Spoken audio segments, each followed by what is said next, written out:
Hi guys! I just received my Lazada package for my daughter and I'm unboxing it.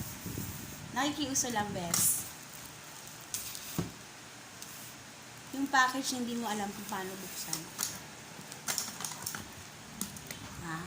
May nanonood kung paano mag-unbox. Si Resha, breakfast. Yan.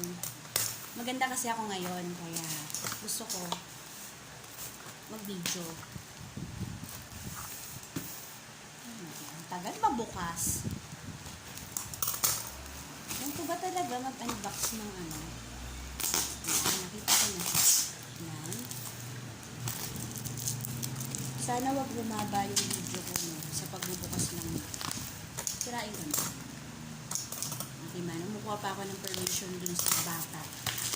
Eh, dapat ako masunod dahil ako matanda. Pero sometimes, you have to ask for an advice sa mga bata kasi millennials sila. Oldies na kami. Dyan. Ito na siya. I open it. Sana magustuhan natin ako. Ako ba nga, ba't gusto niya itong ukulele na ite? Eh, gusto ko. Gitara na lang sana. Pares lang naman ng price. Eh, parang laruan lang ite. Nasira na yung box. Alam mo yun?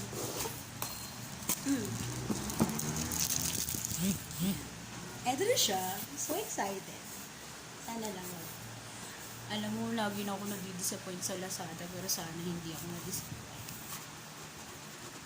Eto na siya. So excited. Tiyara! So kaliit. Parang pambata lang talaga siya, pero maganda naman. Maganda naman siya. Pero parang ano, mukha naman siya maganda. Meron siyang bag. May digital chorba na siya. Alam ni Lucy yan, hindi ko na alam. Tapos merong, ang tawag dito ba? Peak. Tapos may nylon chorbanes na pang string. Tapos, basta, yung pang tuner yata niya yan. Ano, clipper? Kipo. Oh, dito nga siya. Hindi ko binasa, diba? O, ayan. Eto, pipicturean ko na siya. Tapos papakita ko. Bahala niyo anak ko kasi hindi nga ako marunong gumamit dito. Pero parang ano siya. Marunong ka ba dito, Yesh? Hindi ako marunong eh. Ewan ko nga ba't gusto ng anak ko yung ukulele. Teng. Sana gitara na lang, no? Rest lang naman yung presyo.